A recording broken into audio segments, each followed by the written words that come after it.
Good morning. Happy Monday to you, this 28th of September. I'm Jessica Amir, market analyst with Bell Direct. Well, lots to digest today and this week. Today in particular, a massive day. Bit of a celebratory one for Victoria. Childcare centres reopen, primary schools return and the curfew is scrapped with 127,000 folks allowed to return to work. Great news for parents who have been stir crazy. Supermarkets and food distribution centres, abattoirs, seafood and meat processing plants also increase capacity from today. Good news for the economy, while at the same time the JobKeeper payment reduces from $1,500 to $1,200 a fortnight.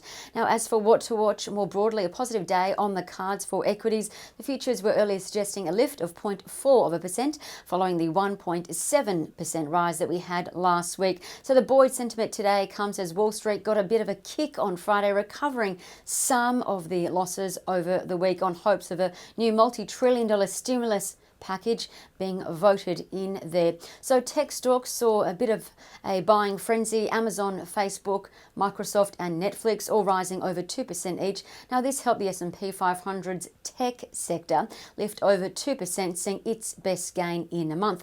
Economic comeback stocks also got a bit of a rally as well. Cruise liners like Carnival up almost 10%. Now this helped the broad indices put on a bit of a display. The S&P up 1.6 and the Nasdaq up the most over about 2.3%. Now, what to watch today? Well, it may be a quiet day on the commodity side of things. The reason for that is because the oil price is pretty much where it was on Friday. It's about $40.25 US, while the gold price is about $7 shy of where it sat on Friday. It's now at $1,873 US an ounce. So today I'll be watching economic recovery stocks like banks, which saw a massive rally on Friday. Of course, Westpac shares ended up about 7% on Friday and CBA put on about 3%, all on reduced lending requirements that are likely to be revealed in tomorrow's budget.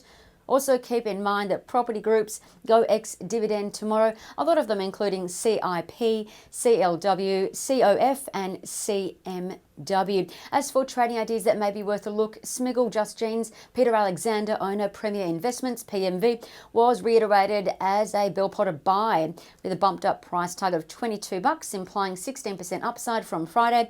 UBS also reiterated PMV as a buy as well with a $20.50 target. Now, PMV's online sales have been strong despite the lockdowns, and its margin or profits are solidly increasing amid lower rent and wages. Elsewhere, the business tech platform called Technology One, TNE, was reiterated by Bell Potter as a buy with a $9.50 target. That implies about 20% upside from Friday's close.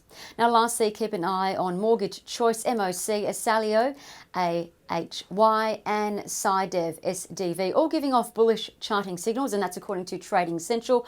Of those, Asalio, Care, AHY, their fundamental calls appear to be mirroring what Trading Central's chart is saying, that its shares could rally up to $1.24 over the next 144 days. Although that's a long time, it took 144 days to form this double bottom chart pattern. Credit Suisse also targets $1.28 for Asalio, so keep that in mind. I'm Jessica Amir with Bell Direct. Stay safe, happy trading.